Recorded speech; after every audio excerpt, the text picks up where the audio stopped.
If you're someone who wants to understand disappointment, how to deal with it, how to face it, then this video is for you. Hello and welcome back to the Authentically Be You channel, and my name is Bianca Hughes and I am a licensed professional counselor in Georgia, and today we are talking about disappointment. It is one of the things I see my clients deal with a lot and comes in a lot and trips people up. So I thought that I would talk about it, help make some sense of it, and give you some tools. First thing to remember, everybody deals with disappointment. Nobody is exempt from experiencing disappointment. So what is it? First of all, it's a feeling. How does it happen? Disappointment occurs when our expectations do not meet the reality. I love the thing that my friend says, and she says it is the gap between expectation and reality. So here's our expectation, here's our reality, and then disappointment is right in the middle. What do I mean? Let's think about this. You go for a job interview and you do so well. You know you aced it. You asked every question. You asked great questions. You just felt like you connected with the people that were interviewing you. And you're like, you left there feeling, I've got it. I've got the job. I know it's mine. And you're just so excited, so hopeful. And then you find out you didn't get the job.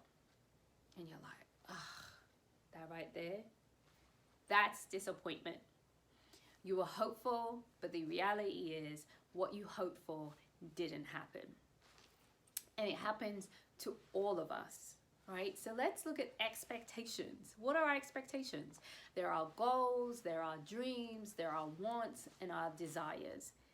And so we all have them. They're not a bad thing. I think the biggest thing I talk to sometimes about people is having realistic expectations, especially of ourselves.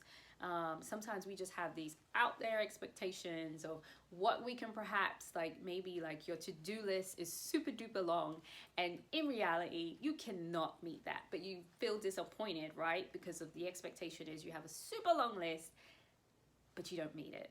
So, but that would be an unrealistic expectation. And then some of our expectations are really real. Like job for an interview, wanting to be married, wanting to have kids, wanting to travel, wanting to have a car, wanting to have a house. They're very real. And when those things don't manifest, we experience disappointment. Recently, I talked on a video about failure, and that disappointment can actually breed into believing that you're a failure if you're continually disappointed. But what I want to talk about is when we have that disappointment and we're just holding on to it and we're continually, in a sense, beating yourself up and you're feeling guilty over it. How can we face it when that disappointment occurs and that we're not ruminating on the disappointment? So the first thing we have to do is face the disappointment. So let's go back to that job interview. Facing the disappointment means acceptance. Acceptance of the situation and what happened. And what does that mean? What does acceptance mean? It means so many different things. In this instance, it means recognizing and acknowledging the hope, the expectation, the thoughts that you had, how you imagine it would be, and also how you feel. So acknowledging you feel sad, acknowledging you feel disappointed, perhaps sharing with someone who you trust and you feel safe with. Perhaps you're journaling. Instead of just keeping it inside, sometimes we have this thing of, I feel disappointed. Oh, well, I'll just move on. It just wasn't a big deal. And that's just like brushing it off. That's not acceptance. That's just moving on and brushing things off. Acceptance means we get to feel those emotions, recognize them, and also not judge ourselves. Not judge ourselves for perhaps not getting a job, or not thinking, oh my gosh, I must have messed up this, or not constantly going over what you could have done better in the what ifs. That would be that judgment part. Acceptance and acknowledging is, man, I don't like how I'm feeling. I don't like that I didn't get the job. I really do feel let down. I really do feel disappointed. But it's not adding in, oh my gosh, I messed up in that interview. I'm so stupid. That's not acceptance. That's being critical and that's being judgmental of yourself.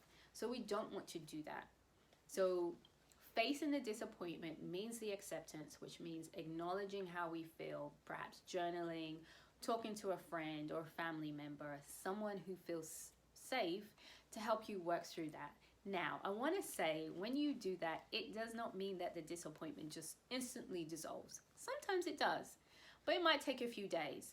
But as long as you continue to do that, recognize where you are and when you begin to beat yourself up, recognize that and be like, you might hear yourself saying, man, I was so stupid, I could have done better. And you're like, no, these things happen. Perhaps this wasn't the job for me. Perhaps this wasn't the season for me. Perhaps this wasn't the relationship for me. And so we're giving ourselves that encouragement as well as recognizing how we feel. And in recognizing how you feel, it's important to also recognize what you had hoped for, what you had imagined with that job, perhaps what you had imagined for the relationship. Because in doing that, it's kind of a grief, right? In some situations, when it's a relationship and we're feeling disappointed, it is a sense of a loss. When it's a job, it's a sense of a loss. So there's all different degrees of disappointment, but perhaps you had imagined this whole thing and it didn't happen quite how you thought it happened or would happen. But it doesn't mean you have to give up complete hope. It just may be in this situation or this area of your life or this season of your life. Recognize that self-negative talk, that critical talk, and that judgment, and let's replace it with some self-compassion. Self-compassion recognizes when you're suffering, that this disappointment is hard for you and it's not a place where you want to be. And so you're offering yourself compassionate words like you would a friend. Like, man, I know you didn't get the job, but these things happen. You're still an amazing person. Take some time out and reflect. Not so much of, man, you didn't get a job, what's wrong with you? You can do better than this.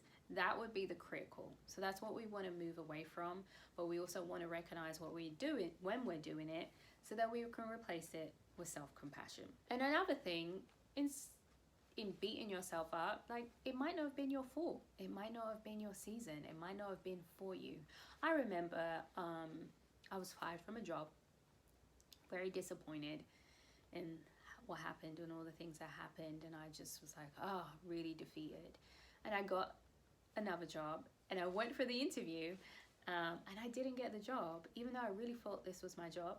And then it found out that the person was meant to take it didn't take it, so I ended up getting the job anyway. And that was the same job that brought me to America. And so even though I was fired from a job, I got another job, which ultimately led me to the big goal, which was I always wanted to be in America, to just try it out. And it ultimately led to my big goal. It was a huge disappointment, but what I'm saying to say is it didn't end my dream.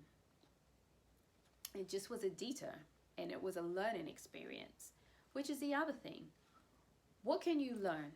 What can you take away from this disappointment? What can it teach you? How can you use it to teach others? Like I just shared with you, the experience that I had, that was, oh my gosh, I can't even remember how many years ago, like over 15 years ago, probably 18 years ago, but I'm sharing with you guys now, to help you understand, like, yes, I got fired from a job. I didn't get the first interview, but I did. And my whole life and my whole trajectory of my life changed because I eventually got to America, which was a goal and something I'd always wanted to do. And so what can you take away? What can you learn? Not just for yourself, but for other people. What is this disappointment teaching you about yourself? Don't let it just be this thing that happens and you just let it pass by. Use it. Use it as a tool. And once we begin to do that, it's not now consuming you with guilt and with shame, right? I talked about, the failure in another video, which I'll share with you guys at the end, that you're not feeling like you're a sense of a failure. When you continue to wallow in that disappointment, that is what it will do, and you will begin to obsess. So like I said at the beginning, everyone experiences disappointment, but it's what you want to do with it and how you use it. Are you going to use that to now label yourself, or are you going to use it as an advancement for yourself? So when you're taking the time to do all of these things, it begins to reduce the impact of the disappointment. I never say to anyone it takes it away in the moment, but it does reduce the intensity, and it allows you to not place this label upon yourself. So I don't just want you to just listen to this video and then move on to the next video. What I want you to do is think about a time, maybe it's recently, maybe it's in the past, where you're still holding on to some disappointment and it's built up into resentment or anger or frustration, and take these steps, right? Let's look at the disappointment. Let's go through the acceptance, right, of what happened, acknowledging, recognizing your thoughts and your feelings and how you're viewing yourself. Perhaps offer yourself some self-compassion. How can you learn from it? What can you take away? And how can you share it with others? I would love to hear your feedback on the exercise. You can shoot me an email. You can just write a comment. Please don't forget to share this video, because you never know who needs it. And also subscribe. Thank you so much for watching.